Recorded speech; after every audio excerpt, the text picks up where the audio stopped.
मने हाँ बोला राशि का नाम धो दिले भंपेलवा तो ना हुआ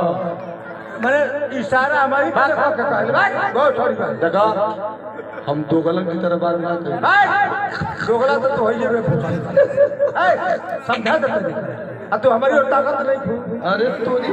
अरे दूर दूर अरे बेहुदा दूर किसको कहा जाता है बहुत अभी दूर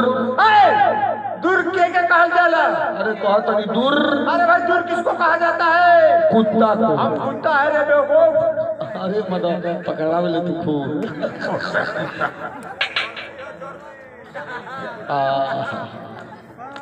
कहाँ से आ रहे हैं चेक करवाओ तो पड़े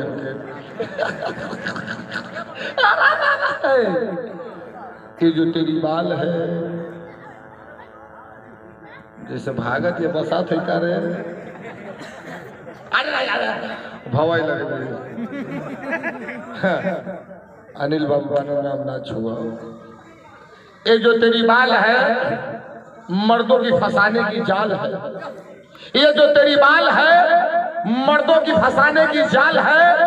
न जाने कितना मर्द का खून चूसे नागिन इसीलिए इसका होंठ इतना लाल है ए बाबू मधुमक्खी लगा के चटवा ए मौसा अच्छा ये मौसा एक बात बताओ बोल है ना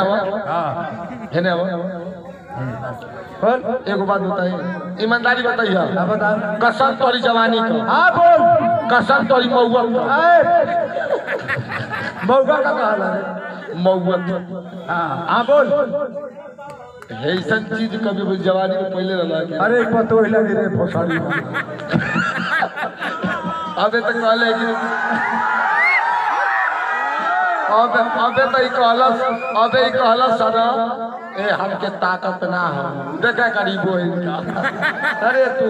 पतो कहले ले कि जवनी मेहरारू का सैया सऊदी अरब हो जाए जवनी मेहरारू का सैया सऊदी अरब हो जाई लोभ के पेट में गर्भ हो जाई और जवनी मेहरारू का भत्तार प्रदेश कमाए चल जाई ओकरी घरवा में ससुरा पतोहिया का मर्द हो जाए अबे तोरी ऐसा छिगरा सरवा ससुर हो ना तोरी ऐसा घर में कोनो ससुर छिनरा हुई अरे भोसड़े जब के संभालने वाला ना रही तो हमारी ने संभाला हाँ तो मान गई नहीं अबे कई हजार नीच छिनरा मरल हो तू एक पैदा हो देख गाड़ी बोल के मुस्किया तो जो मौका ना मुस्किया ना हम मौका है रे मौसा हुआ मतलब मौसा ना होश में बात करते